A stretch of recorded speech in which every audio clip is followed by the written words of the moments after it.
وصحبه أجمعين ومن تبعهم بإحسان إلى يوم الدين أما بعد يا أيها الذين آمنوا اتقوا الله حق تقاته ولا تموتن إلا وأنتم مسلمون يا أيها الذين آمنوا اتقوا الله وقولوا قولا سديدا يصلح لكم أعمالكم ويغفر لكم ذنوبكم ومن يطع الله ورسوله فقد فاز فوزا عظيما. Ma'asyiral muslimin wal muslimat rahimani wa rahimakumullah.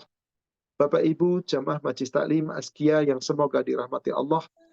Alhamdulillah kita kembali diperjumpakan oleh Allah Subhanahu wa taala dan hari ini adalah penghujung dari bulan-bulan yang diharamkan. Yakni bulan yang pertama, yakni bulan Muharram. Hari ini bertepatan tanggal 14 Muharram. Insya Allah kita masih melanjutkan tema kita di pertemuan yang telah lalu.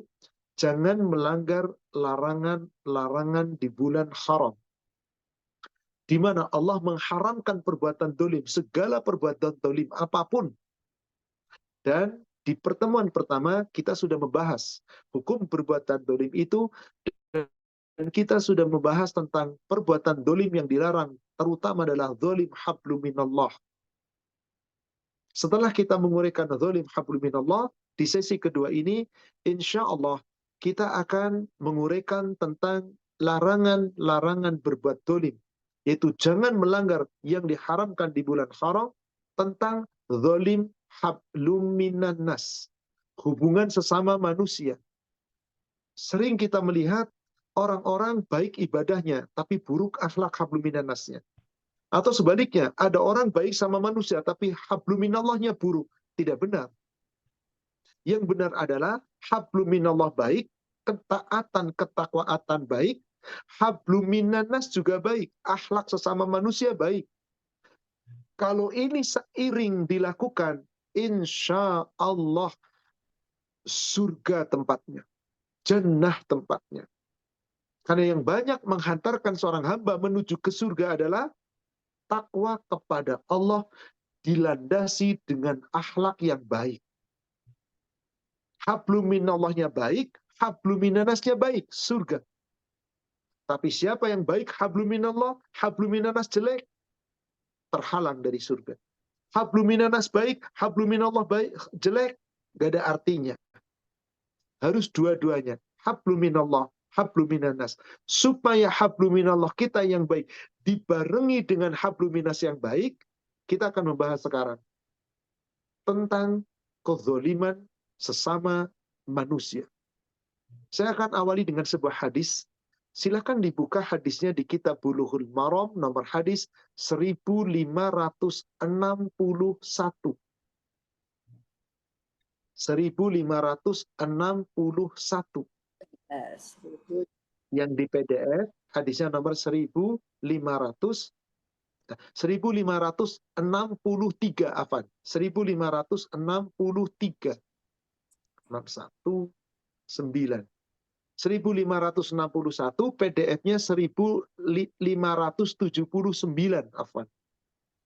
Bismillahirrahmanirrahim.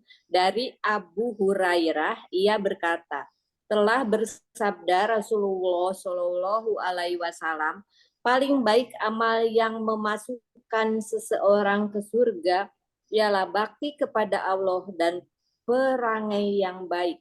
Dikeluarkan dia oleh Tirmizi dan disahkan dia oleh Hakim. Hadis sahih yang diriwayatkan oleh Imam Tirmizi dan Hakim. Rasulullah Shallallahu Alaihi Wasallam bersabda, "Aktsaru ma yudkhilul jannah taqwallah wa husnul khuluq." Yang paling banyak menyebabkan seseorang masuk ke dalam surganya Allah adalah hamba itu takwa kepada Allah. Hablum minallahnya dijaga dengan baik. Dan jangan lupa, akhlak yang baik. Hablum minnas pun harus baik. Akhlak itu baik hablum minallah, hablum minannas baik. Sudah kita bahas tentang hablum minallahnya. Sekarang saya akan membahas tentang akhlak yang baik hablum minannas. Hablum minallah sudah kita bahas. Maka jangan berbuat dolim kepada sesama manusia di bulan-bulan yang diharamkan ini, dan ini bulan Muharram, salah satu penghujung dari bulan yang diharamkan. haram seorang hamba berbuat dolim kepada sesama manusia. Apa itu kedoliman sesama manusia? Pertama, dolim melalui hati, iri, dengki, suuzon, dan seterusnya. Buruk sangka dan seterusnya. Kadang dolim itu meningkat dari hati menuju kepada lisan. Mencaci, memaki, menghina, mencela, memfitnah, menghibah, dan seterusnya. Terkadang dari dolim melalui hati, lalu kepada lisan, maka terkadang dari lisan sampai kepada fisik. Dolim melalui fisik, memukul, menendang, menyakiti dengan cara apapun, baik itu secara langsung dengan tangannya atau melalui yang lain. Sampai yang paling tinggi adalah ketika membunuh. Kemudian terkadang dolim itu juga melalui harta. Mengambil hak orang lain dengan cara tidak baik, tidak benar. Mengambil hak orang lain dengan cara menipu, mencuri, menggarong, korupsi, dan yang lainnya. Maka semuanya itu bentuk kezoliman yang diharamkan oleh Allah. Siapa yang tetap berbuat dolim seperti itu, maka orang itu akan mendapatkan resiko yang sangat berat nanti di yaumil akhir. Akan terhalang dari pintu surga. Akan tertutup pintu surga, terhalang memasuki surga. Karena akhlaknya buruk habluminanas, menyebabkan perbuatan dosa sesama manusia. Yang paling ringan, meskipun hanya hati, hasad, dengki, iri hati, atau tadi suuzon, berprasangka buruk. Gibah. Nanti akan mencari-cari kesalahan orang lain, tajasus dan yang lain. Melalui fisik, melalui lisan, mencela, menghina, menghibah, dan seterusnya. Dan semuanya itu diharamkan, dilarang. Kalau ada manusia berbuat dolim kepada sesama manusia, zalimul linnas, maka kelak mereka akan bertanggung jawab di hadapan Allah. Allah memintai pertanggungjawaban terhadap habluminan nasnya. Karena urusan sesama manusia yang pertama akan dihisab oleh Allah tentang pertumpahan darah, menyakiti secara fisik, haram hukumnya. Maka jika ada orang disakiti secara fisik, Allah membolehkan orang itu membela diri. Dengan cara apa? Membalas. Tapi dengan balasan setimpal. Surat 16, surat An-Nahl, ayat 126.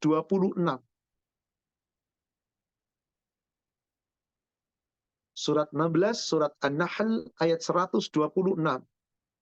Allah subhanahu wa ta'ala berfirman,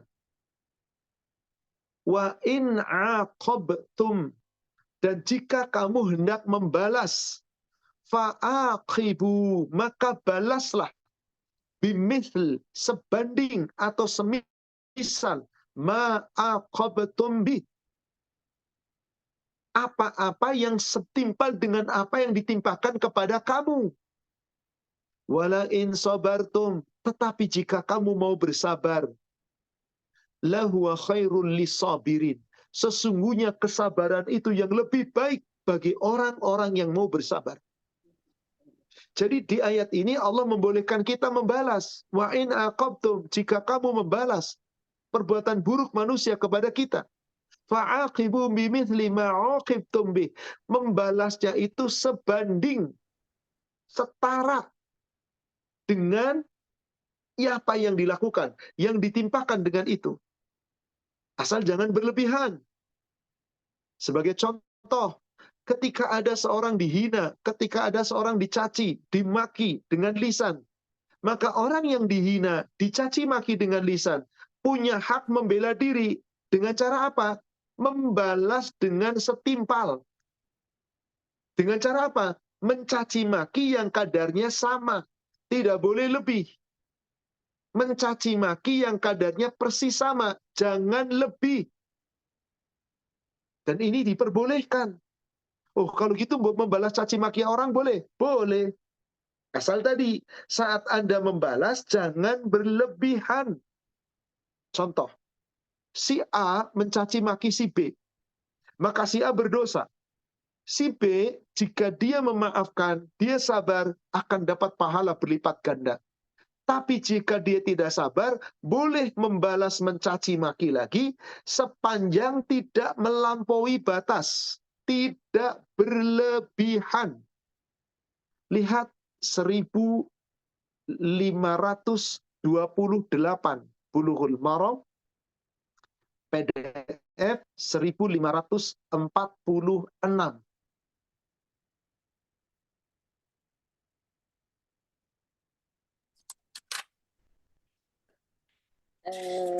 Ya. Dari Abi Hurairah, ia berkata, telah bersabda Rasulullah alaihi wasallam, dua orang yang bermaki-makian itu apa yang mereka katakan, tetapi kesalahan atas yang memulai. Selama yang teraniaya tidak melewati batas, dikeluarkan dia oleh Muslim. Jadi ibu jamaah sekalian yang semoga dirahmati Allah dan bapak jamaah sekalian yang semoga dirahmati Allah. Allah memberikan kepada kita hak untuk membalas. Asal ingat tadi, surat 16 ayat 126, sebanding. Anda dicaci, caci lagi. Anda dimaki, maki lagi. Anda dihardik, hardik lagi. Tapi balasannya nggak boleh lebih, harus sama. Harus persis. Tapi Allah perintahkan kita kalau sabar dapat pahala. Tapi kalau Anda nggak sabar, ingin mencaci, boleh. Asal sebanding. Al-musta'ban, kata Rasulullah. Orang yang saling caci memaki antara dua orang, maka apa yang diucapkan? Silakan caci memaki.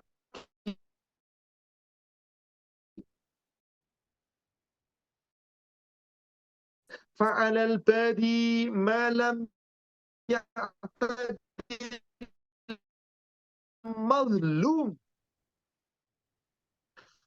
Dosanya orang selalu disebut kata binatang. Brengsek lu, binatang lu. Maka si B kalau diem sabar dapat pahala, dapat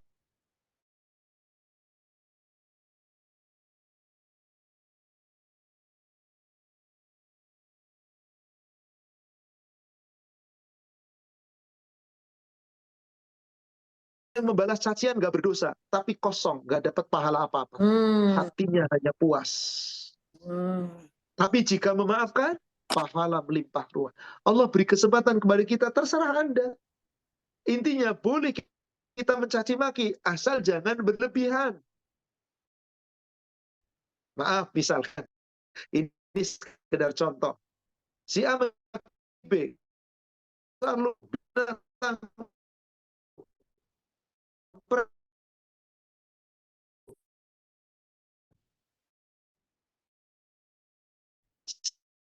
bahasnya kamu yang binatang, anu, wah ditambahin anjing, babi dan seterusnya, mencaci dosa dua tasiru. Dan bagi orang-orang yang diberlakukan secara zalim, menganiaya, hum yantasirun, mereka punya hak membela diri. Ingat, asal sebanding. Maka di ayat berikutnya, di ayat 40-nya, wa jazaa'u sayyi'atin sayyi'atum mithluha. Balasan keburukan orang lain kepada kita, boleh kita membalas, tapi sebanding dengan perbuatan itu. Kita dipukul, pukul lagi. Dicaci maki, caci maki lagi. Dihina, hina lagi. Tapi ingat, jangan melampaui batas. Sebanding, Anda tidak berdosa. Yang dosa yang pertama. Tapi di ujung ayatnya, Allah tengah-tengah ayatnya, Allah tawarkan kepada kita. Faman afa, maka barang siapa yang mau memaafkan. Wa aslaha, dan mau memperbaiki diri dan terus berbuat baik kepada orang yang mendolimi tadi. Fa ajruhu 'alallah, maka akan mendapat pahala dari Allah, mendapat pahala sempurna dari sisi Allah. Dan sungguh Allah tidak menyukai orang yang dolim. Innallaha la yuhibbu dzalimin. Allah nggak suka orang dolim. Berarti di bulan-bulan haram ini, wahai saudaraku seiman yang semoga dirahmati Allah, dan ini adalah bulan ke-1 yang haram kita berbuat dolim, mari jaga akhlak kita. Hablum minan nas, jangan saling mendolimi, meskipun dengan lisan. Dengan hati sekalipun. Ketika Anda mendengki seseorang, bukankah di dalam hati, jika dengki itu terus-menerus disimpan di dalam hati, dan seseorang terus mendengki kepada orang lain, maka salah satu resikonya adalah amal-amal baik orang yang pendengki tadi digugurkan oleh Allah, digerogoti oleh Allah, diperintahkan oleh Allah, diambil kebaikannya, gara-gara dengkinya. Bulughul Maram, nomor hadis 1507, PDF hadis 1525.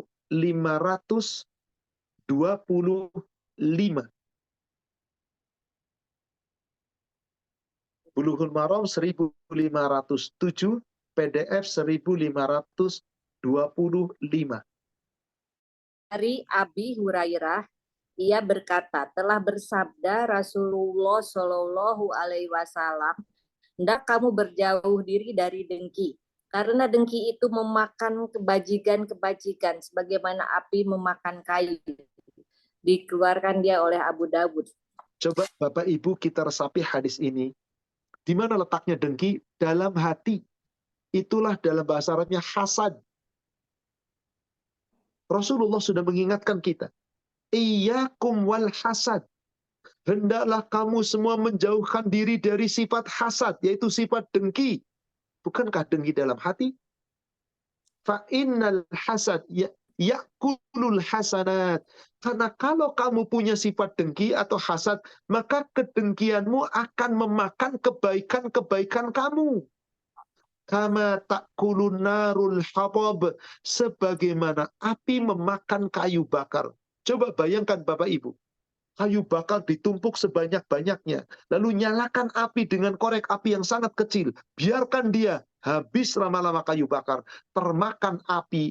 Maka orang yang senantiasa memiliki sifat dengki, tanpa disadari, amal-amal kebaikannya digerogoti oleh dengkinya, dimakan oleh dengkinya, maka lama-lama amal itu bisa habis. Kenapa? Karena sifat dengki itu bisa nanti awalnya dari hati, nanti menuju ke lisan, caci maki. Nanti menuju kepada fisik, menyakiti dengan mendolimi, memukul, dan seterusnya. Kadang sampai ke urusan harta, merampas dan mengambil hak orang lain. Maka secara keseluruhan, baik itu dolim melalui hati, baik itu dolim melalui lisan, melalui fisik, melalui harta, haram hukumnya. Allah haramkan melalui Nabi Sallallahu Alaihi Wasallam. Kita buka kembali Bulughul Maram 1524, PDF 1542. Dan daripadanya ia berkata, telah bersabda Rasulullah Shallallahu Alaihi Wasallam, janganlah kamu berdengki-dengkian dan janganlah lakukan najasi dan janganlah kamu berbenci-bencian dan janganlah kamu berpaling-palingan muka dan janganlah sebagian dari kamu menjual atas jualan sebahagian. Dan jadilah hai hamba-hamba Allah bersaudara. Muslim itu saudara bagi muslim. Tidak boleh ia menganiaya dia dan tidak boleh mengecewakan dia dan tidak boleh menghinakan dia. Takwa itu di sini dan ia isyaratkan dadanya 3 kali. Cukup kejahatan seseorang bila menghina saudaranya yang muslim. Tiap-tiap muslim terhadap muslim haram darahnya dan hartanya dan kehormatannya. Dikeluarkan dia oleh muslim. Ini peringatan Nabi Sallallahu Alaihi Wasallam kepada kita sesama muslim. Jangan saling mendolimi. Wabil khusus di bulan-bulan haram ini, siapa yang berbuat dolim kepada sesama manusia, dosanya berlipat ganda. Maka Nabi SAW mengingatkan pada kita, la tahasadu, jangan kalian berdengki-dengkian, yaitu hasad, dengki, jangan. Wala tanajashu, jangan kalian lakukan najasyi, yaitu berjual beli dengan cara curang. Memuji-muji barangnya terbaik padahal barangnya tidak baik. Membuat harga setinggi mungkin lalu didiskon setinggi sebesar-besarnya, lalu mengatakan harganya murah, menipu dalam jual beli, haram. Dia mengambil harta orang lain.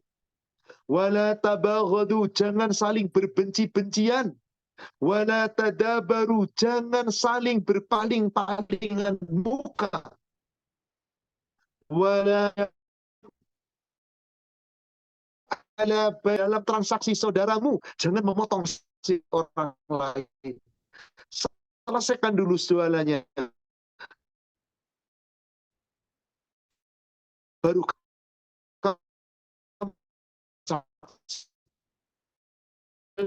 memotong sedang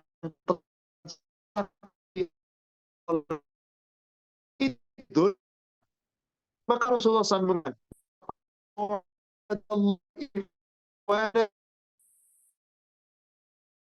hanya yakira akhahul muslim, jika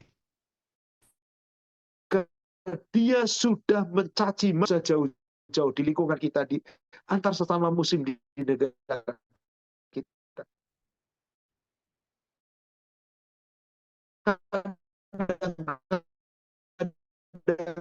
hanya beda golongan, saling caci maki. Gara-gara beda organisasi, caci maki. Gara-gara beda urusan ibadah, saling mencaci maki. Gara-gara beda pilihan, caci maki. Mari kita tinggalkan itu. Maaf, sebentar lagi gara-gara beda partai, gara-gara beda golongan, gara-gara beda tujuan. Jangan, saudara sekalian. Ingat tadi, muslim dengan muslim itu bersaudara. Al-muslim, akhul muslim. Saudara yang sama muslim.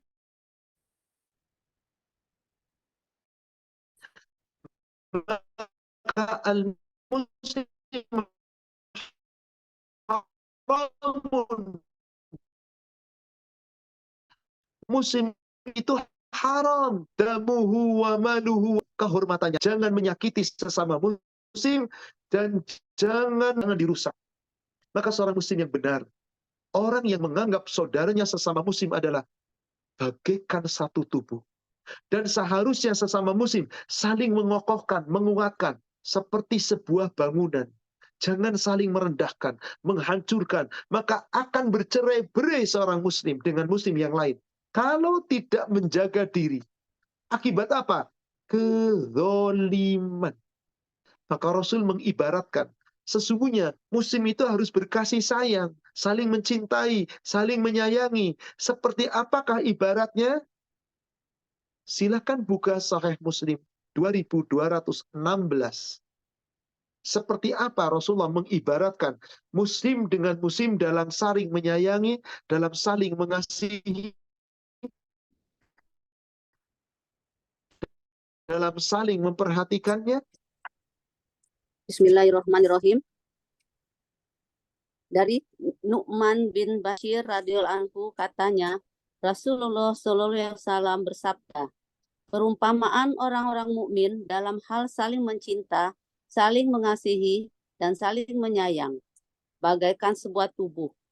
Apabila salah satu anggota tubuh merasa sakit, maka seluruh tubuh merasa sakit, tidak dapat tidur dan terasa demam. Subhanallah.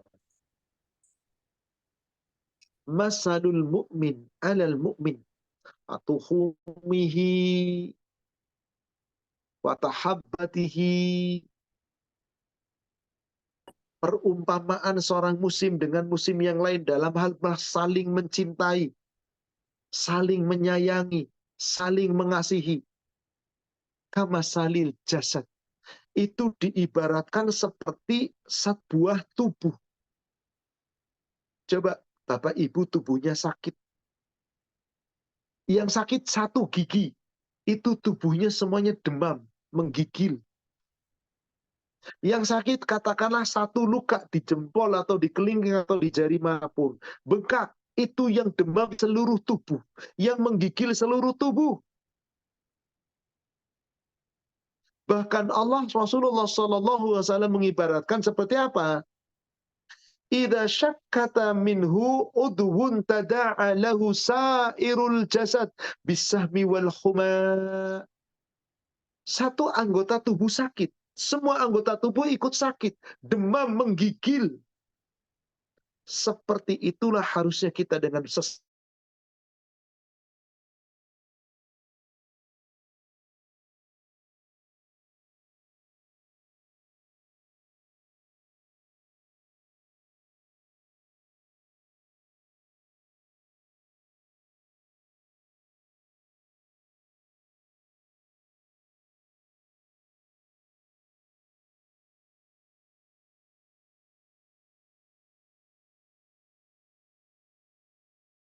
awali dengan pondasi.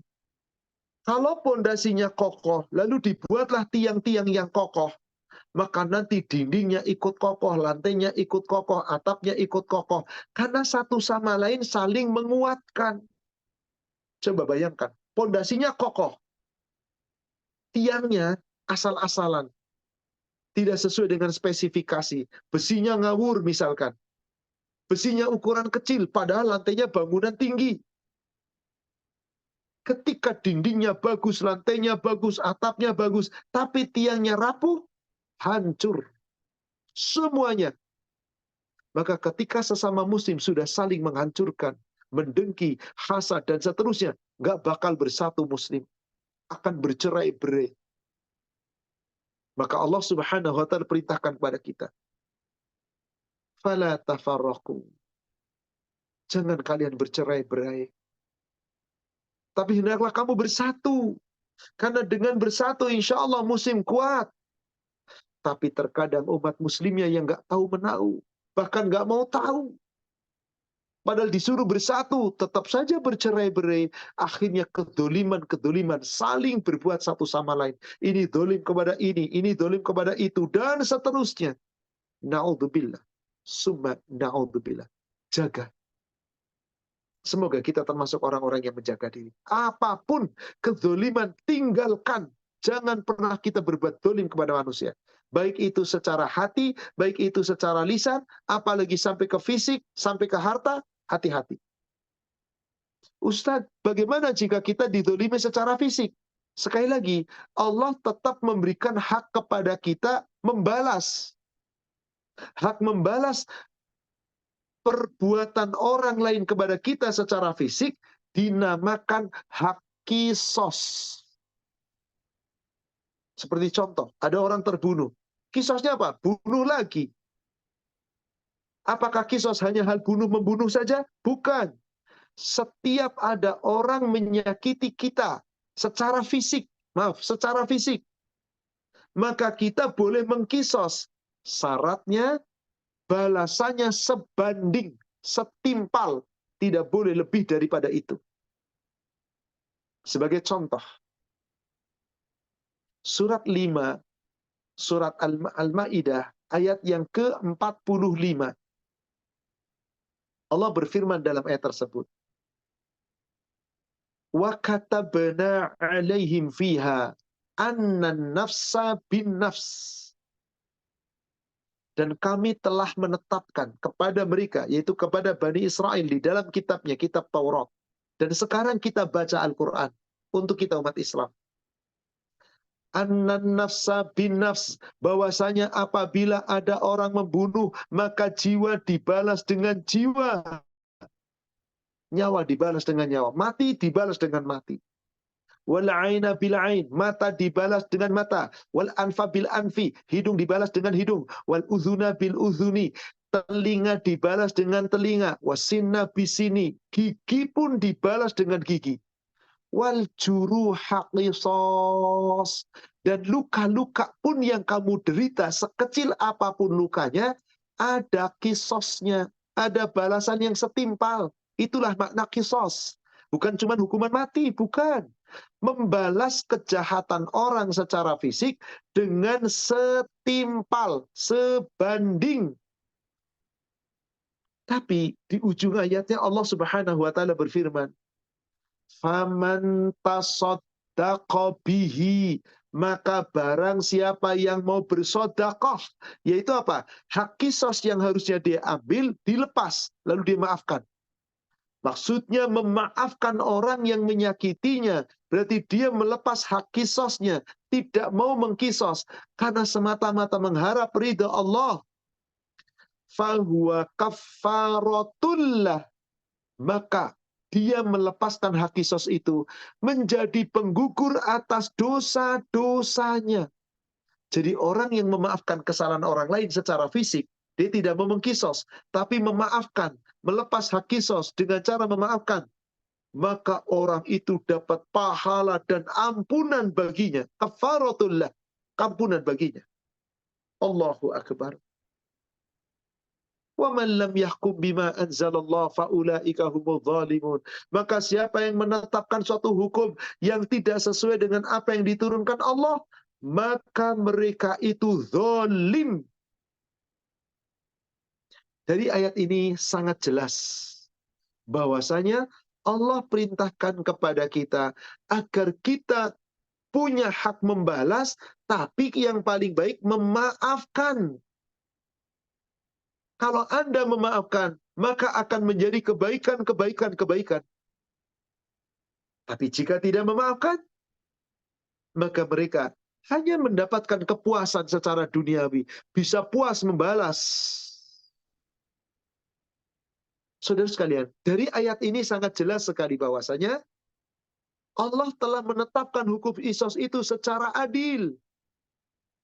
Apakah hukum kisos itu tetap berlaku jika orang yang disakiti telah memaafkan? Tidak. Kalau yang disakiti memaafkan, sudah beres, tidak ada kisos. Lihat surat Al-Baqarah, surat 2 ayat 178 dan 179.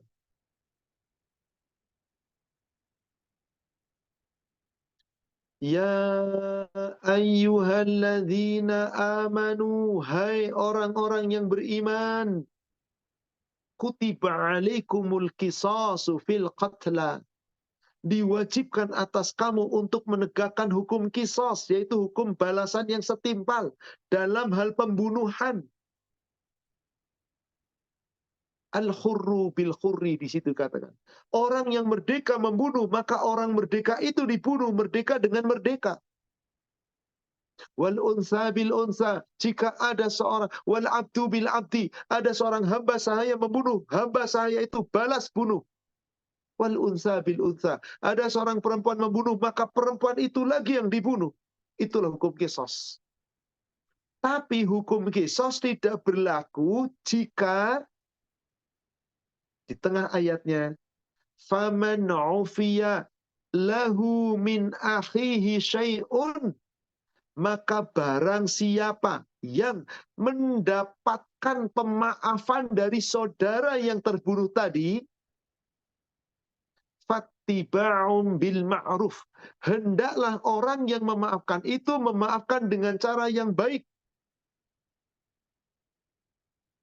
Wa ada'un ilaihi bi ihsan, dan orang yang dimaafkan tadi hendaklah memberikan diat, denda, dengan cara yang baik. Dengan cara yang baik. Tidak asal-asalan. Jadi, si keluarga yang terbunuh memaafkan, yang membunuh dimaafkan, membayar diat. Apa itu diat? Denda. Kepada siapa denda itu diberikan? Kepada keluarga yang terbunuh. Dzalika tahfifu min rabbikum. Yang demikian itu adalah keringanan dari Rabbmu. Keringanan dari Allah Subhanahu wa ta'ala.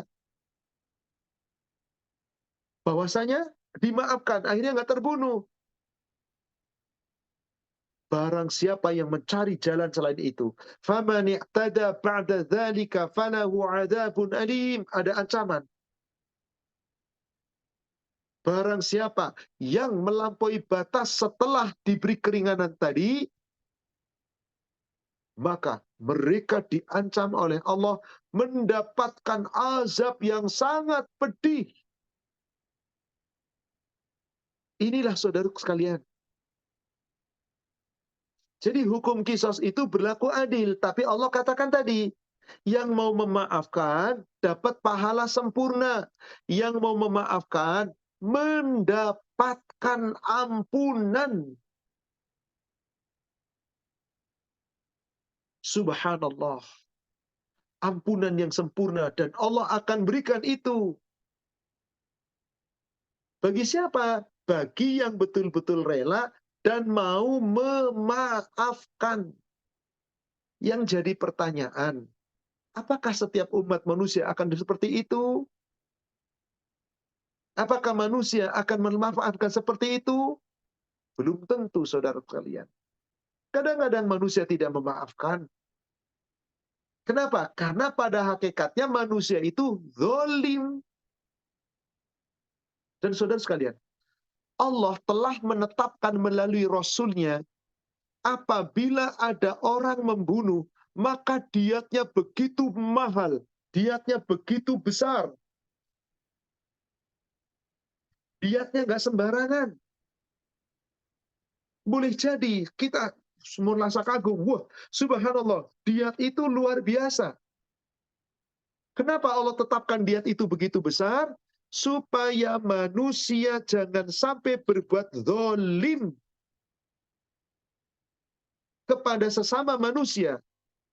Sebab diat itu begitu mahalnya. Ibu silahkan buka Bulughul Maram 1205, agak panjang hadisnya. Bulughul Maram nomor hadis 1205. Kemudian bisa lihat yang di PDF nomor hadis 1220. Besaran diat jika ada orang membunuh. Atau diat-diat yang lain ketika menyakiti secara fisik.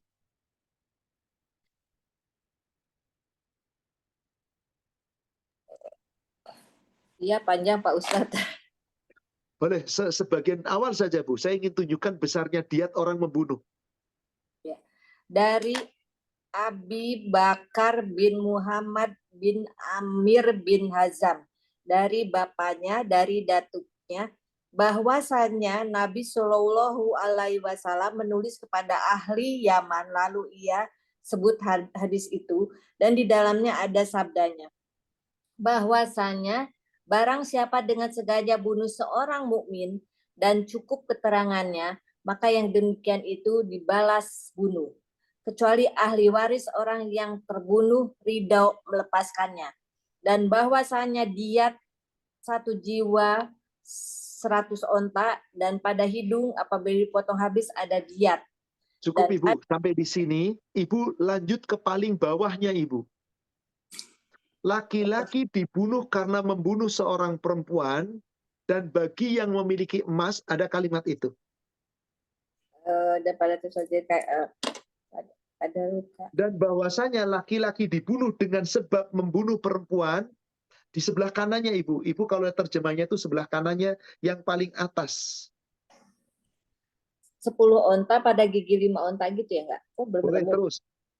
Penampakan tulang 5 onta. Dan Ya. bahwasanya laki-laki, dari situ Ibu baca. Ya. Dan bahwasanya laki-laki dibunuh dengan sebab membunuh perempuan, dan atas orang-orang yang menggunakan emas 1000 dinar. Dikeluarkan dia oleh Abu Dawud di dalam Marasil dan Nasai. Baik Dan Ibu, silakan tutup skrinnya, saya mau jelaskan. Karena cukup panjang dan bukan pada babnya, saya hanya tunjukkan saja sedikit. Ada seorang laki-laki membunuh laki-laki. Maka berdasarkan surat yang kita bahas tadi, baik di surat 5 ayat 45, Al-Baqarah surat 2 ayat 178, maka kisos.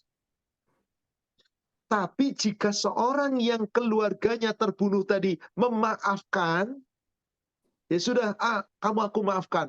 Maka keluarga yang memaafkan harus dengan cara baik. dan boleh menuntut diat dengan cara yang baik sesuai kemampuan dari orang yang membunuh. Dan orang yang membunuh wajib membayar diat. Diat itu denda, kafarah atas perbuatan membunuhnya yang dia tidak dikisos karena dimaafkan. Bayar ganti rugi. Berapa ganti ruginya tadi? Jika seorang laki 1000 ekor unta. 1000 ekor unta. 100 ekor unta, maaf. 100 ekor unta. 1000 dinar.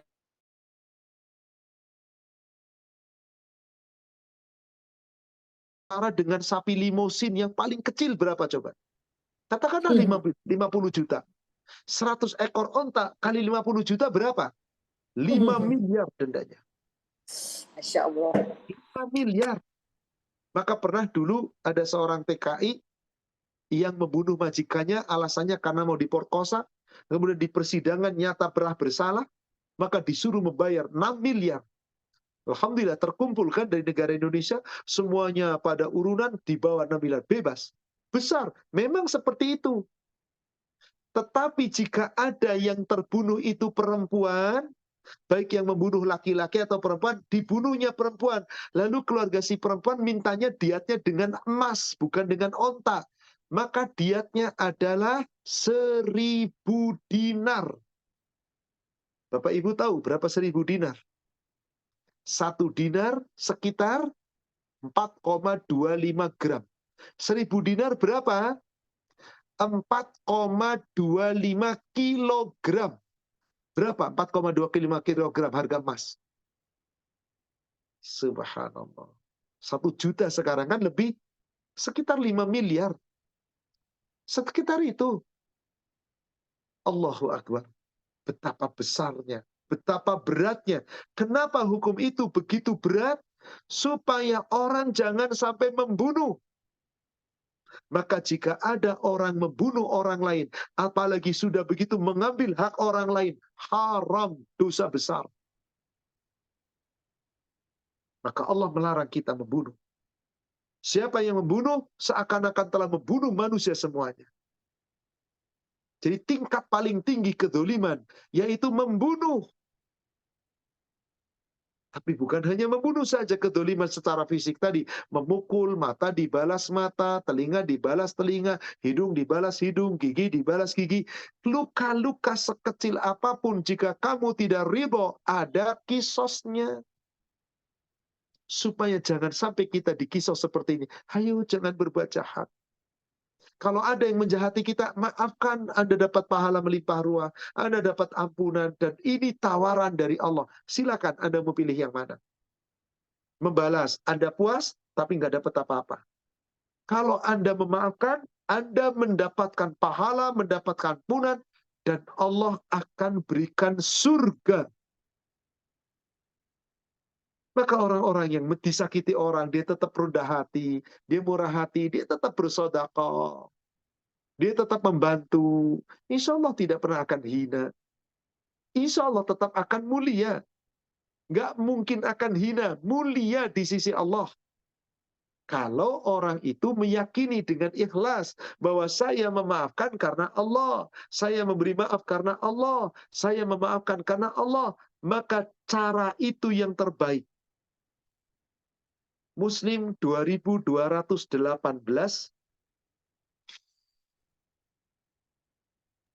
Baik Pak Ustadz. Bismillahirrahmanirrahim. Dari Abu Hurairah radhiyallahu anhu, dari Rasulullah Shallallahu alaihi wasallam sabdanya, sedekah itu tidak akan mengurangi harta seseorang. Seseorang yang pemaaf, Allah menambahkan kemuliaan baginya. Dan seseorang yang tawadu, merendahkan diri kepada Allah, maka Allah menaikkan derajatnya. Subhanallah. Berat memang saudara sekalian. Maafin kesalahan orang yang menyakiti kita itu luar biasa berat. Apalagi kesalahannya bertubi-tubi. Merendahkan diri di hadapan manusia yang menyakiti kita itu luar biasa berat. Tapi Allah telah memberikan tawaran ini. Mana qasad sadaqatun mimalin. Andai kata Anda bersedekah, berapapun sedekah Anda, gak bakal mengurangi harta Anda. Wa ma zadallahu bi'afin illa izzan. Tidaklah seseorang suka memaafkan kesalahan orang lain, maka orang itu dimuliakan oleh Allah. Wa ma tawaddu'a ahaduhum ilallah illa rafa'ahu Allah Ta'ala. Dan tidaklah seorang senantiasa merendahkan diri karena Allah. Biarlah orang mencaci maki saya, yang penting bukan saya yang mencaci maki. Biarlah orang menghina saya, yang penting bukan saya yang menghina. Biarlah orang menyakiti saya, yang penting jangan saya menyakiti orang. Rendahkan diri kita karena Allah. Muliakan orang lain semata-mata karena Allah. Biarin meskipun mereka tidak memuliakan kita. Anda diberikan oleh Allah pahala tanpa batas. Dikasih kemuliaan, ditinggikan derajatnya, Allah berikan kepadanya surga. Maka orang-orang yang mampu memaafkan kesalahan orang, dia mampu mengendalikan marah, padahal mampu melampiaskan marah, Allah akan menjauhkan dirinya dari azab nanti di yaumil akhir. Kenapa? Karena orang yang mampu mengendalikan marah, orang itu orang yang luar biasa. Orang yang betul-betul punya iman dan takwa. Sehingga apa? Dikendalikan kadhiminal ghaid. Maka ciri orang takwa yang akan meraih surga diantaranya adalah kadhiminal ghaid. Mampu mengendalikan marah dan dia akan berinfak semampu kita, semampu dia. Dan dia akan mudah memaafkan orang lain. Kenapa? Karena sadar dengan itu dia dapat kemuliaan, pahala melimpah ruah, dapat ampunan, ditinggikan derajatnya. Dia memilih itu dibandingkan membalas. Tapi sekali lagi, Allah berikan pilihan kepada kita. Terserah Anda mau yang mana. Tapi mari kita lihat Al-Baqarah surat Ali Imran 134. Bagaimana ciri orang takwa Allah gambarkan di ayat itu. Agak lengkap lagi dari ayat 133-nya. Wasari'u ila maghfiratim mir rabbikum wa jannatin 'arduha as-samawati wal ard u'iddat lil muttaqin. Dan bersegeralah kamu untuk meraih ampunan Allah Rabbmu dan meraih surganya Allah, yang luas surganya Allah itu bagaikan luasnya langit dan bumi. U'iddat lil muttaqin, yang Allah hanya sediakan untuk orang-orang takwa. Coba sekarang lihat 134-nya. Apa ciri orang takwa? Alladzina yunfiquna fis-sarra'i wad-dharra, yaitu orang-orang yang mau menginfakkan sebagian hartanya baik dalam keadaan lapang atau sempit, wal kadhiminal ghaidh, dan orang-orang yang mampu mengendalikan kemarahannya, wal 'afina 'anil nas, dan orang yang mampu memaafkan kesalahan orang lain. Orang seperti ini, saudara-saudara, Allah berikan jaminan dijauhkan dari azab, surga tempatnya. Silakan lihat Bulughul Maram 1534, PDF 1552. 1534, PDF 1552. Dari Anas, ia berkata, telah bersabda Rasulullah Shallallahu Alaihi Wasallam, barang siapa jauhkan marahnya, niscaya Allah jauhkan daripadanya akan azabnya. Man kaffa ghadabahu kafallahu anhu azabahu.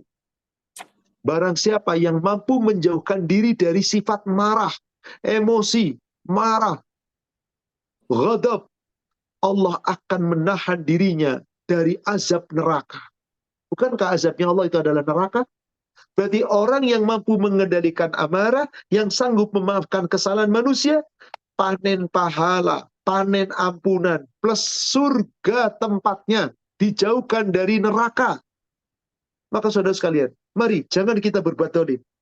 Andai Anda yang berbuat dolim, orang lain memaafkan Anda untung di dunia, bangga di dunia, tapi Anda rugi di akhirat.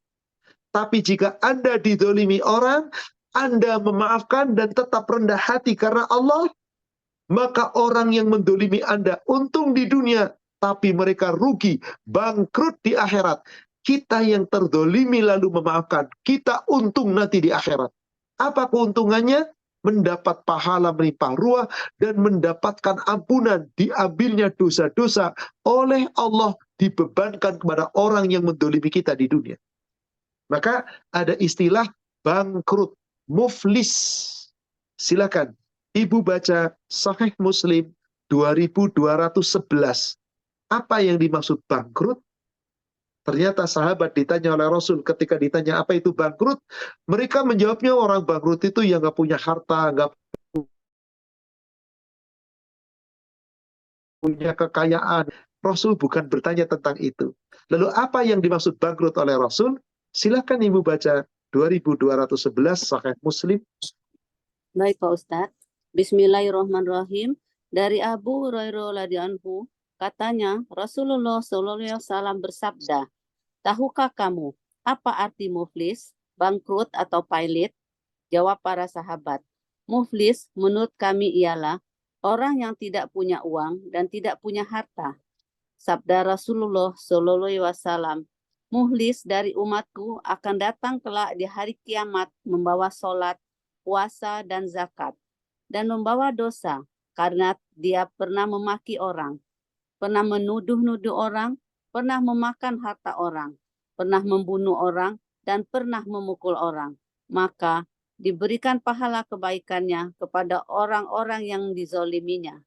Jika pada pahala kebaikannya habis sebelum terbayar, jika pahala kebaikannya habis sebelum terbayar lunas kepada orang-orang yang dizoliminya, maka diambil dosa-dosa mereka yang dizoliminya, lalu ditimpakan kepadanya.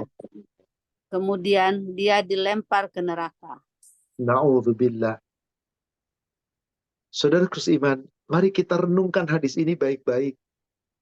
Jadilah pemaaf. Kita untung, dunia akhirat kita untung loh. Di dunia Allah lipat gandakan pahala kita, ampunannya. Di akhirat masih pula dosa kita dibersihkan oleh Allah melalui pahala amal kebaikan orang yang di dunia mendolimi kita. Jika orang yang dolimi itu tidak punya pahala amal, dosa kita diambil, dibebankan kepada mereka. Jadi orang sabar itu selalu untung. Orang dolim itu selalu buntung. Maaf, di dunia orang berbuat dolim merasa hebat, merasa puas, merasa bangga, menang. Tapi tidak nanti di yaumil akhir. Maka Nabi SAW bertanya kepada para sahabat, atadruna man muflis? Hai para sahabatku, tahukah kamu apa itu bangkrut? Qalu, para sahabat kemudian menjawab, al-muflis fina man la dirhama wala mata. Menurut kami ya Rasulullah, orang bangkrut di antara kami adalah yang gak punya dirham, gak punya harta, gak punya kekayaan, gak punya apa-apa. Ludes duitnya di dunia. Ternyata kata Rasulullah, yang dimaksud bangkrut bukan itu. Apa kata Rasulullah SAW? Faqal, maka beliau SAW bersabda, innal muflis min ummati. Yang dimaksud adalah orang yang bangkrut dari umatku, umat Islam. Ya'ti yaumal qiyamah bisalatin. Dia datang kepada Allah pada hari kiamat bawa pahala salat, wasiyamin bawa pahala puasa, wazakatin bawa pahala zakat, wa ya'ti qad syatama hada, tapi dia juga datang ke akhirat di mana telah membawa dosa, telah menyakiti orang ini, wa qadhafa hada, telah menghina orang ini, mencaci orang ini, wa akala mala hada, memakan harta orang ini, wa safaka dama hada, menumpahkan darah orang ini, wa daraba hada, memukul orang ini. Fayu'ta hada min hasanatihi wa hada min hasanatihi, maka semua kebaikannya diambil oleh Allah, diberikan untuk orang yang di dunia disakiti. Fa in faniyat hasanatuhu, apabila ternyata kebaikannya sudah habis, qabla ayyuqda ma alaihi, sebelum seluruh perkaranya beres, ukhida min khotoyahum, Allah ambil kesalahan dan dosa-dosa mereka yang didolimi di dunia, faturihat ali, lalu ditimpakan dosa itu kepada orang yang di dunia telah mendoliminya. Summa turifa finnar, kemudian dilemparkan ke neraka. Saudara sekalian, sungguh betapa mulia orang yang di dunia sabar mau memaafkan.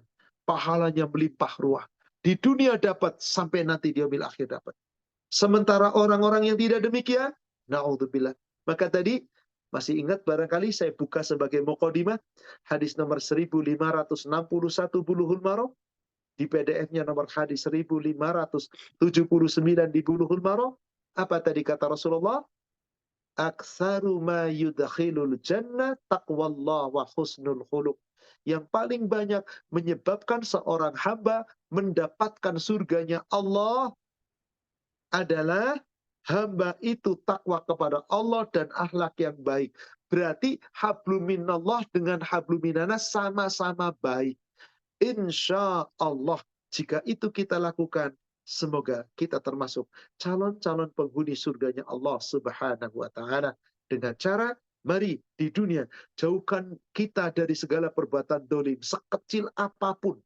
Karena kedoliman akan menyebabkan kegelapan nanti pada hari kiamat. Wallahu a'lam. Demikian Bapak Ibu jamaah sekalian yang semoga dirahmati Allah. Kajian kita pada pagi hari ini, insya Allah semoga membawa manfaat dan hikmah. Demikian tentang jangan melanggar larangan-larangan di bulan haram sudah kita selesaikan. Dan sebentar lagi kita akan meninggalkan bulan haram, yaitu bulan Safar setelah ini. Bukan berarti setelah bulan haram berlalu, kita boleh lagi berbuat seenaknya. Tidak. Tetap haram. Hanya di bulan haram dosanya berlipat ganda. Berarti selain bulan haram tetap dosa. Meskipun tidak berlipat ganda. Tetap kita jauhi perbuatan dosa. Sekecil apapun. Semoga Allah mengampuni dosa kita. Semoga Allah memasukkan kita ke dalam golongan orang-orang yang berbakti. Dan kelak Allah tempatkan bersama dengan orang-orang yang berbakti di dalam surganya. Amin. Ya Rabbal Alamin. Wallahualam, kami kembalikan kepada admin. Silakan Ibu, kita lanjutkan dengan sesi tanya jawab. Ya. Alhamdulillah, syukron Pak. Semoga ini bermanfaat untuk kita semua dan lebih bermuhasabah lagi. Amin ya Rabbal Alamin. Iya. Ada beberapa pertanyaan yang sudah masuk. Mohon saya bacakan ya Pak. Silakan. Mau bertanya Pak, kalau pernah bermasalah dengan sesama Muslim, pas sadar nggak minta maaf secara langsung, tapi minta maaf melalui WhatsApp dan akan mengirim bingkisan, bolehkah Ustadz? Minta maaf itu bisa melalui surat, bisa melalui mengirim bingkisan, melalui WhatsApp, surat elektronik, tapi yang paling mulia datang. Belum mampu Ustadz, takutnya nanti emosi yang bersangkutan belum tentu terima. Saya lewat WhatsApp dulu, lalu saya kirimkan bingkisan. Bagus. Bismillah. Selama Anda dengan ikhlas meminta maaf atas orang yang dulu pernah bermasalah dengan Anda, mungkin Anda yang memulai duluan, Anda minta maaf, mulia. Dia yang mulai duluan, tapi dia nggak pernah minta maaf. Akhirnya saya minta maaf. Anda ditinggikan derajatnya. Biarin. Biarlah orang menuduh saya yang salah. Nggak apa-apa. Yang penting Allah tahu tentang siapa kita. Jadi insya Allah langkah itu langkah pendahuluan untuk islah. Bagus. Insya Allah semoga Allah ampuni dosa-dosa Anda. Demikian wallahu a'lam. Ya, pertanyaan selanjutnya. Assalamualaikum warahmatullahi wabarakatuh Pak Ustadz. Waktu dulu di sekolah sering didorong, dicubit sampai biru berdarah, tetapi bersabar dan tidak pernah membalas dan tidak pernah mencaci maki sampai menghinakan dan tidak mengambil harta. Agak susah nih mengerti. Intinya tidak membalas begitu Pak, bagaimana? Inilah kemuliaan. Ayat-ayat tadi mengatakan siapa yang sabar, tidak membalas, memaafkan, dapat pahala dari Allah, dapat ampunan dari Allah. Yang dulu pernah menyakiti Anda bangkrut nanti di akhir. Tapi tentu kita tidak mendoakan buruk seperti itu. Doakan saja, ya Allah, maafkan orang-orang yang pernah menyakitiku, ya Allah. Berikan hidayah untuk mereka, ya Allah. Dan berikan aku kekuatan dan kesabaran, ya Allah. Akan dapat pahala melimpah ruah. Adapun urusan mereka dengan Allah, serahkan sama Allah. Yang penting, saya tidak mendoakan buruk untuk mereka. Demikian, wallahu a'lam. Yang berikutnya,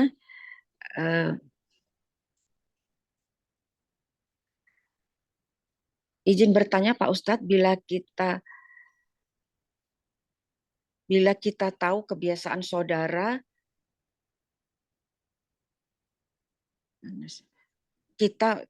saudara kita meminta-minta,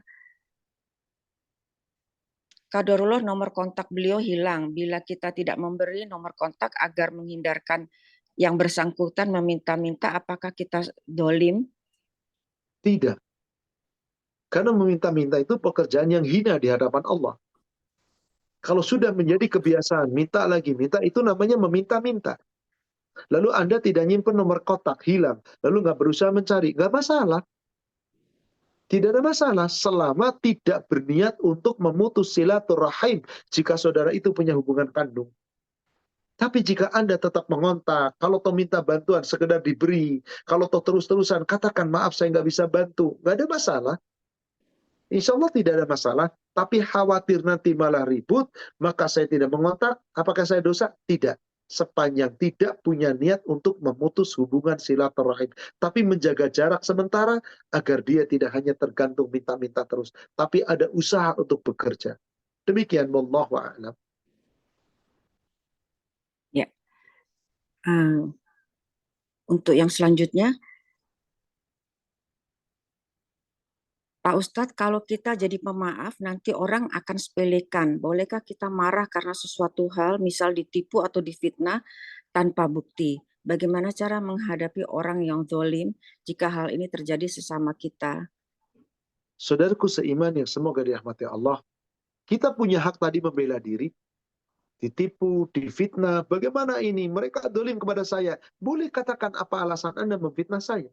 Kenapa Anda menipu saya? Kenapa zalim kepada saya? Sekedar itu tabayyun, cross check, nggak ada masalah. Tapi jadi pertanyaan, apakah setelah cross check seperti itu, tabayyun seperti itu, setelah itu klarifikasi, apakah jadi baik? Apakah orang yang itu nerima? Kadang-kadang makin kita klarifikasi, orang itu makin jengkelin. Maka nanti lebih bahaya lagi, ngomongnya lebih parah lagi, fitnahnya lebih kejam lagi. Kalau sudah seperti itu, tinggalin. Gak usah pakai cross check, gak apa-apa. Gak usah konfirmasi, gak usah klarifikasi, sudah, percuma. Kenapa? Orang yang memfitnah kita, kita klarifikasi, belum tentu mereka terima. Yang ada nyari-nyari dari sisi yang lain. Maka dalam hal ini, stop. Biarkan. Urusan Allah lah urusan mereka. Yang penting saya tahu. Allah tahu kok siapa saya. Saya dihina Ustadz, dicaci Ustadz, difitnah Ustadz. Padahal saya nggak begitu. Anda diketahui Allah memang nggak begitu. Aman. Yang mencaci maki Anda yang rugi. Dah, tolak perbuatan itu dengan baik. Nggak usah. Kalau tak mau membela diri, klarifikasi boleh, tapi jaga diri. Anda mampu nggak kira-kira ketika klarifikasi, orangnya ternyata lebih jahat lagi, lebih dolim lagi. Maka tadi pertanyaan, apa sikap saya Ustaz kalau menghadapi orang dolim seperti ini? Tinggalkan. Tapi dia mencaci maki saya, memfitnah saya. Gak apa-apa, tinggalin dengan cara baik. Jangan dilayanin. Seperti itu rumus yang Allah berikan kepada kita. Dan ini telah dilakukan oleh Nabi SAW. Ketika beliau dicaci maki, dihina, difitnah, gak disuruh balas sama sekali. Suruh ninggalin. Surat 73. Surat Al-Muzammil ayat ke-10. Surat Al-Muzammil ayat 10. Wasbir ala ma yaquluna wahjurhum hajran jamila. Maka bersabarlah kamu atas ucapan mereka. Menghina kamu, mencaci kamu, mencela kamu, memfitnah kamu. Sabar. Wahjuruhum hajran jamila. Jangan dilayani. Nggak usah nyari komen, nggak usah nyari tabayun tadi. Nggak usah pengen konfirmasi, mau mengatakan klarifikasi, nggak usah. Tinggalin aja. Dengan cara yang baik. Itu paling jitu. Sebab ketika Anda klarifikasi, pertama, boleh jadi orang yang diklarifikasi makin jahat lagi. Kedua, boleh jadi saat itu mereka nggak terima klarifikasi Anda, bahkan mencaci Anda nggak kuat, bikin dosa. Stop, nggak usah klarifikasi. Allah tahu tentang kita, nggak usah khawatir. Tapi difitnah jelek, dibahane ini, nggak masalah. Sepanjang Anda nggak begitu, Allah tahu siapa Anda. Maka Allah turunkan pula surat 23 ayat ke-96. Surat 23, surat Al-Mu'minun, ayat 96. Apa kata Allah di ayat itu? Subhanallah. Idfa' billati hiya ahsanus sayyi'ah nahnu a'lamu bima yasifun. Tolaklah perbuatan mereka dengan perbuatanmu yang lebih baik. Silahkan keburukan mereka kepada kita. Nggak masalah, terserah. Mau fitnah, mau hibah, mau celak, terserah. Saya dijelekin, saya dihina, difitnah, terserah. Yang penting saya nggak seperti apa yang mereka katakan. Tuh kata Allah, nahnu a'lamu bima yasifun. Kami yang lebih mengetahui apa yang mereka sifatkan. Kamu difisati buruk, jelek, difitnah. Gak apa-apa, Allah tahu kau siapa kamu. Jadi alangkah baiknya gak perlulah kita konfirmasi, gak perlulah kita tabayun, gak perlulah kita cross-check atau kita ingin meluruskan atau kita ingin memberikan informasi yang benar dan seterusnya. Ya belum tentu berguna. Tapi kalau mau dicoba, ya silakan saja. Asal ketika klarifikasi itu nggak diterima, Anda wajib menjaga diri. Awas, jangan sampai emosi. Demikian, wallahu a'lam. Untuk pertanyaan berikutnya, Assalamualaikum Ustadz, mohon bertanya,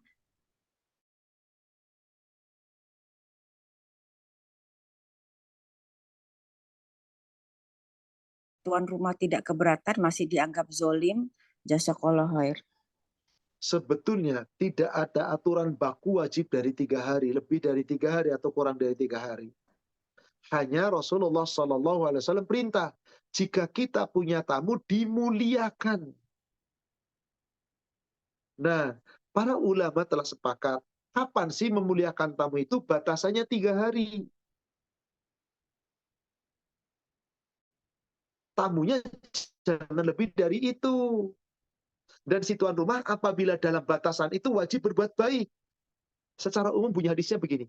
Coba ibu buka dulu satu hadis pertama, Muslim nomor 39.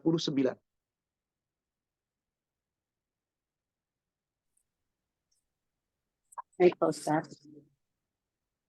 Bismillahirrahmanirrahim. Dari Abu Surai Al-Kuzaif radhiyallahu anhu.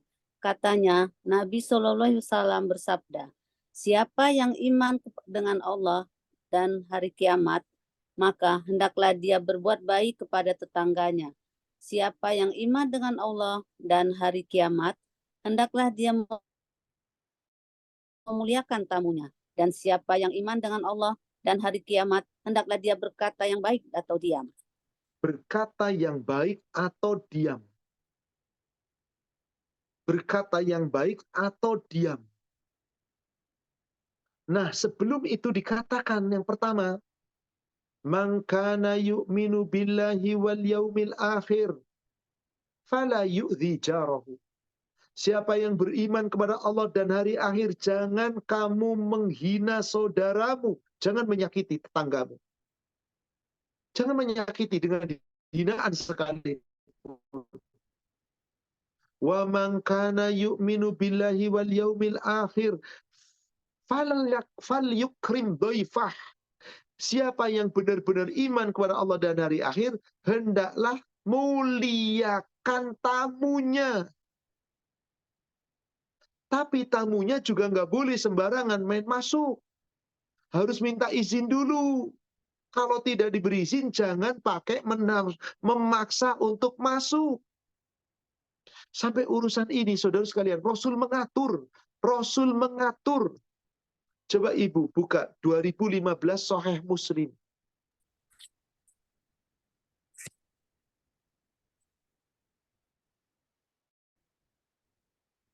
Baik, Pak Ustaz. Bismillahirrahmanirrahim. Dari Abu Sa'id Al-Khudri radhiyallahu anhu katanya, ketika aku duduk dalam suatu majelis Ansor di Madinah, tiba-tiba datang Abu Musa tergopoh-gopoh. Lalu kami tanyai dia, apa kabar Anda? Jawab Abu Musa, Umar bin Khattab memanggilku supaya aku datang menemuinya. Setelah aku tiba di muka pintunya, aku memberi salam sampai 3 kali. Tetapi tidak ada jawaban. Karena itu aku pulang saja kembali. Kemudian Umar menanyaiku, Mengapa engkau tidak datang? Apa halanganmu? Jawabku, aku telah mendatangi Anda dan memberi salam di muka pintu rumah Anda 3 kali. Tetapi tidak ada jawaban. Karena itu aku pulang saja kembali. Rasulullah SAW telah bersabda, apabila kamu telah minta izin atau memberi salam 3 kali tidak dijawab, pulang sajalah kembali. Kata Umar, adakan saksi atas keteranganmu itu? Kalau tidak, kuhukum engkau. Subhanallah. Lihat ini. Jadi tamu itu pun nggak boleh selonong boy. Harus mengucapkan salam 3 kali. Nggak diucapkan salam yang nggak dijawab, jangan maksa diri. Tapi kalau sudah dihormati oleh tuan rumah, dipersilahkan masuk, maka hendaklah masuk. Nah, para ulama mengatakan, apabila orang telah diterima menjadi tamu, maka buat baik menghormati tamunya maksimal 3 hari. Demikian, wallahu a'lam. Jadi adabnya ada, si permisi tamu ada adabnya, yang tuan rumah juga ada adabnya. Tidak begitu saja, pokoknya tiap tamu harus dihormati. Kadang-kadang kita lagi tidak suka menerima tamu. Tamunya tiba-tiba datang, kita lagi istirahat, kita lagi capek. Maka saat itu kita nggak punya hak apa? Kita punya hak untuk menolak. Ucapkan salam, diemin aja. Kita cukup waalaikumsalam dalam diri kita. Gak usah kedengaran. Si tamu harus tahu diri. Sudah 3 kali gak mengucapkan salam, gak dijawab, maka jangan maksa masuk. Demikian. Wallahu a'lam. Ini sedikit di luar tema, Pak ya. Silakan. Bagaimana kita membela ahli sunnah wal jamaah di depan orang yang tidak menyukainya? Gak usah dibela, Bu, Allah yang bela kita. Orang kalau sudah tidak suka dengan sunnah, nggak sudah pasti mencaci maki sunnah. Anda mampu nggak menyampaikannya dengan benar, dengan dalil? Mampu, sampaikan. Qulil haq walau kana murran. Tapi kalau Anda akhirnya debat, belum tentu bisa menang, malah mereka lebih ngeyel, udah tinggalin. Ingat tadi pesan Allah, wahjurhum hajron jamila. Sunnah gak usah dibela dengan cara orang yang mendebat sunnah. Kecuali ketika kita menyampaikan suatu dalil dalam kajian. Kita bela sunnah. Sampaikan dalil-dalilnya, ayat-ayatnya. Kita jaga sunnah kita. Kita sungguh-sungguh. Yang Rasul perintahkan, gigit erat-erat dengan gigi geraham. Pegang sunnah, yaitu Al-Quran dan Al-Hadis, sebaik-baiknya. Tentu kita sampaikan. Tapi kalau cuma ada orang mendebat, orang nggak suka sunnah, lalu ya udah tinggalin, afwan, saya nggak mau berdebat, silahkan Anda punya. Oh, berarti kalah, nggak bener kan kamu? Biarlah, cukup Allah yang menilai saya. Dan cukup Allah yang menilai Anda. Siapa yang benar di antara kita? Allah yang maha tahu. Sudah, beres. Kesel dia, ya nggak apa-apa urusannya dia. Kenapa? Orang yang mendebat sunnah nggak bakal mau dikalahkan oleh orang yang ahli sunnah. Demikian, wallahu a'lam. Yang selanjutnya, maaf Pak Ustadz, mengenai TKW yang membayar diat kepada keluarga yang dibunuh hingga dia bebas, apakah tidak ada pembelaan secara hukum syariat terhadap TKW tersebut karena mempertahankan kehormatan? Sudah dibela. Tapi kan sudah diadili di sana. Betul, si wanita mengatakan mempertahankan kehormatan. Tapi setelah diselidiki secara ini, tidak.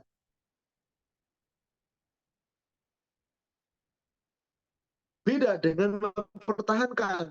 Dia hendak dipaksa diperkosa. Lalu mempertahankan, membunuh. Maka dia tidak ada hukum kisos. Diat adanya. Tapi setelah melalui persidangan kasus itu, tahun 2010 atau kapan, antara itulah dulu. Sempat viral kasus itu di negara kita. Dan dalam persidangan terbukti si wanita tidak dalam keadaan diperkosa, tapi ada rasa takut hendak diperkosa, padahal belum ada tindakan perkosa, bertanggung jawab di hadapan Allah. Andai kata memang si wanita tadi yang berniat membunuh, Allah Maha tahu, tapi dengan dibayarnya diat, insya Allah semuanya sudah memaafkan. Keluarganya sudah menerima diat itu dan sudah saling memaafkan. Tapi ada kasus yang kemudian tidak dimaafkan, sampai dihukum dengan hukum pancung. Ya, betul-betul dihukum pancung. Dan itu di hadapan orang banyak. Biasanya dilaksanakan sebelum sholat Jumat atau setelah sholat Jumat. Kalau ada di Mekah itu di masjid di Jeddah itu ada namanya Masjid Kisos. Nah, itu di depannya ada halaman, disitulah tempat kisos. Dan dulu saya dengan para jamaah tahun 2008 kalau tidak salah, ya 2008 bulannya saya Agustus kalau tidak salah, kami jamaah menyaksikan langsung kisos di depan itu. Jadi kalau dulu Bapak Ibu biasanya suka kalau masjid kisos itu, nah disitulah dihukum pancung itu.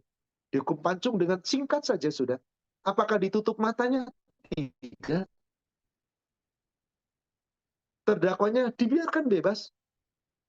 Lalu disuruh tunduk setengah sujud, sambil duduk, lalu langsung dipancung kepala. Sekali tebas, putus kepalanya. Ada yang darah langsung mengalir. Jatuh sudah. Kasusnya adalah satu telah membunuh, dan satu kasus lagi waktu itu kalau tidak salah karena kasus sekolah terbit, maka dihukum pancung, dihukum bunuh dengan kisos seperti itu. Wallahu a'lam. Demikian.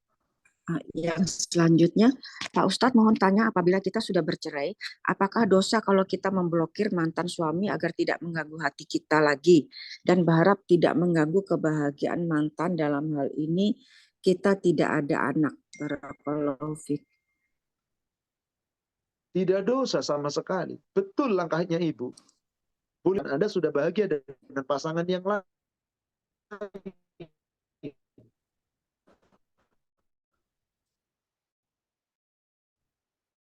Maka diblokir. Bagus, dia bukan siapa-siapa lagi, apalagi tidak ada anak.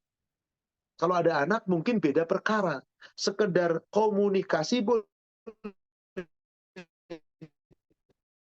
ada dengan anaknya. Maka dengan Anda putus kekhawatiran sang suami tadi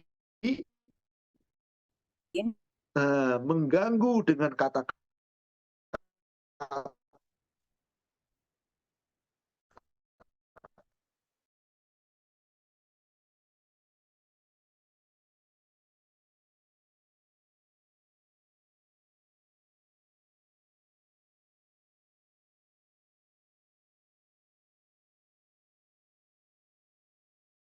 jika masih kontak, apakah boleh memblok Instagram dan WA sementara, karena selama ini masih juga berkomunikasi, yang bersangkutan selalu menyakiti hati dengan ucapannya. Selama ini saya diam daripada saya berdosa. Tinggalkan Ibu, nggak usah ikutin Instagramnya, nggak usah terima WA-nya, nggak usah terima teleponnya, blok aja semuanya udah. Demi kebaikan Anda. Karena tidak punya kewajiban sedikit pun tetap berhubungan dengan mantan suami. Mantan suami sudah bukan apa-apa dengan Anda. Bukan lagi mahram. Nggak punya apa-apa. Apalagi tadi nggak punya anak. Sudah jelas putus. Mending Anda membuka lembaran hidup baru dengan orang lain. Daripada tadi kasusnya jelas. Sering menghina, mencela, meneror, dan seterusnya. Kan hidup Anda nggak tenang. Sudah. Wah, tinggalkan jauh-jauh. Kalau memang mau rujuk, ya rujuklah dengan cara baik. Kalau memang Anda belum punya pasangan yang lain. Tapi kalau nggak mau rujuk, ya sudah, tinggalkan. Nggak ada kewajiban berhubungan dengan mantan suami. Nggak ada seperti itu. Wallahu a'lam. Demikian.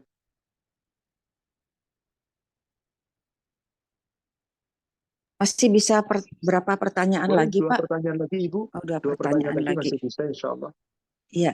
Buat yang raise hand, Nita Cinta masih ada? Kalau masih ada, silakan bertanya, tapi singkat saja, Bu. Nggak ada sepertinya ya. Baik.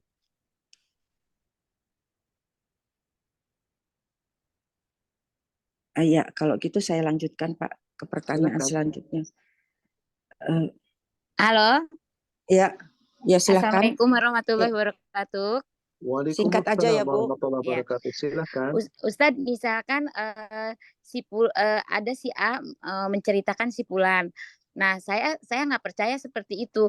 Akhirnya saya langsung nanyain langsung ke si A gitu. Bener nggak perkataan si Fulan itu? Terus tapi ternyata si A enggak. Nah, sifat saya tuh seperti itu. Ustaz. Jadi kalau misalnya ada orang cerita-cerita itu, bener nggak, saya nggak percaya orang itu seperti itu. Saya suka langsung menanyakan langsung ke orangnya benar apa tidak. Seperti itu, apa boleh seperti itu Ustaz? Syukron. Ada dua kemungkinan. Si A sedang memfitnah si Fulan.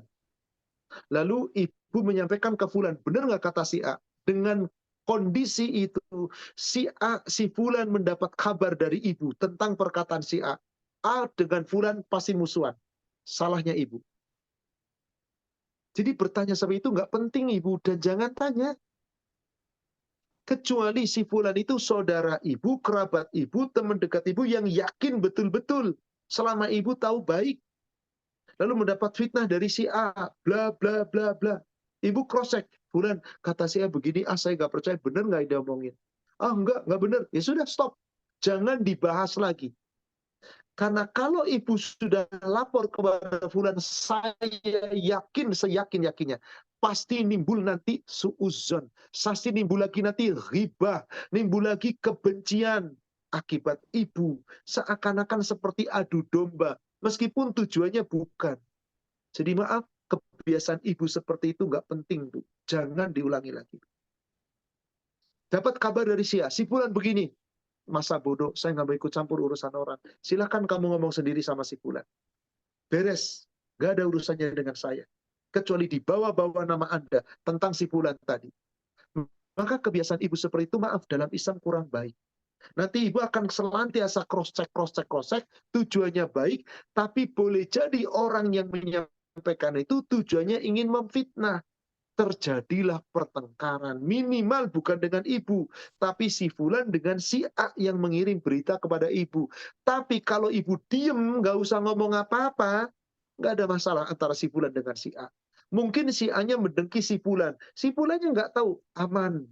Tapi gara-gara ibu bicara, bisa jadi akan seperti itu. Hati-hati ibu. Jadi alangkah baiknya nggak perlu ngomong, biarin. Ngomong kayak apa terserah. Tolong dong jangan ngomong sama saya. Lebih baik lagi ibu mengatakan, bukan urusan saya. Stop. Beres insya Allah. Wallahu a'lam. Demikian. Ya. Untuk yang selanjutnya, Pak Ustadz, bagaimana sikap saya terhadap teman yang suka mendiamkan, tidak mau bicara bila terjadi perselisihan pendapat? Karena saya mau bicara untuk menyelesaikan masalah. Sama seperti tadi Bu. Tabayun. Klarifikasi. Lah yang bersangkutan diklarifikasi, nggak mau diem. Ya sudah, nggak usah ngomong. Nggak selesai masalah. Bagi saya nggak ada masalah. Bagi dia masalah, silahkan. Kecuali Anda memang mampu dan orang itu mendengar. Tapi sudah katakan, nggak mau dengar Ustaz, tetap aja begitu. Ya sudah, mau apa lagi? Katakanlah Anda mengatakan, ya katakan. Katakan. Tapi setelah itu dia nggak terima, dia itu sudah. Ingat prinsipnya. Allah telah perintahkan kita tadi. Surat 23 ayat yang ke-96. Idfa' billati hiya ahsanu sayyi'ah.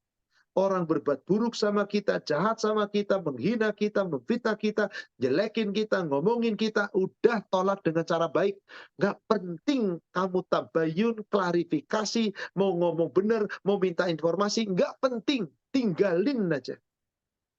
Allah tahu tentang siapa Anda. Meskipun orang lain menceritakan yang tidak baik. Seperti tadi pertanyaan sebelumnya. Si A nanya ngomong sama saya, bahwasanya si Fulan begini-begini. Saya cross-check sama si Fulan. Hei Fulan, kata si A kamu begini-begini. Kan akhirnya apa? Omongan orang lain sampai kepada orang lain. Akhirnya bisa ribut. Jangan. Stop. Udah, gak usah ngomong. Biarin. Katakanlah si Fulan memang begitu-begitu diomongin. Allah yang tahu tentang si Fulan. Kok nggak ada apa-apanya dengan Anda? Nggak ada kaitannya dengan Anda. Kecuali ingin menyelesaikan masalah. Tapi kalau cuma menyampaikan omongan, disampaikan ke sini, yang ada nanti malah adu domba. Wallahu a'lam. Demikian, saudaraku seiman, Bapak Ibu yang semoga dirahmati Allah, kajian kita pada pagi hari ini, semoga membawa manfaat dan hikmah. Insya Allah, semoga Allah memperjumpakan kita kembali di waktu yang akan datang. Kita doakan semoga salah satu pengurus Ketua Majelis Taklim dari Askia, Ibu Yati Mirian yang sedang diuji oleh Allah dengan sakit, Allah angkat penyakitnya. Allah sembuhkan dengan kesembuhan yang sempurna yang tidak menimbulkan penyakit yang baru. sakit Amin. itu baik, semoga Allah jadikan menjadi penggugur atas segala kesalahan dan dosa-dosanya. Allah jadikan menjadi penambah kesabaran dan kekuatan ketawakalannya. Dan insya Allah, Allah akan membalas dengan balasan yang lebih baik untuknya. Amin. Ya Amin Rabbal ya rabbal alamin. Demikian Ya. saudariku seiman, Bapak Ibu yang semoga dirahmati Allah, mari sama-sama kita tutup dengan kafaratul majlis. Subhanaka Allahumma wa bihamdika asyhadu an la ilaha illa anta astaghfiruka wa atubu ilaik. Alhamdulillah billahi taufik. Assalamualaikum warahmatullahi wabarakatuh.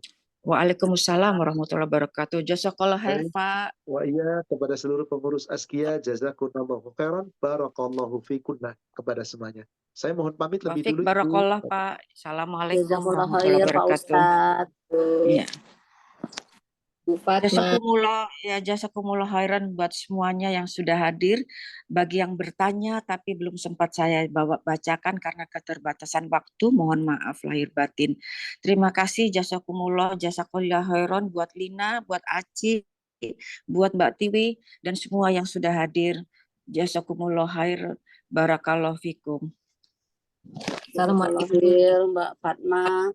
kasih Pak Ya, thank you. Ayeti. Udah ya, Ti? Ya udah dibacain ya, Ci? Oke, makasih. Nggak perlu ya mengkelirkan EGP ya. Oke.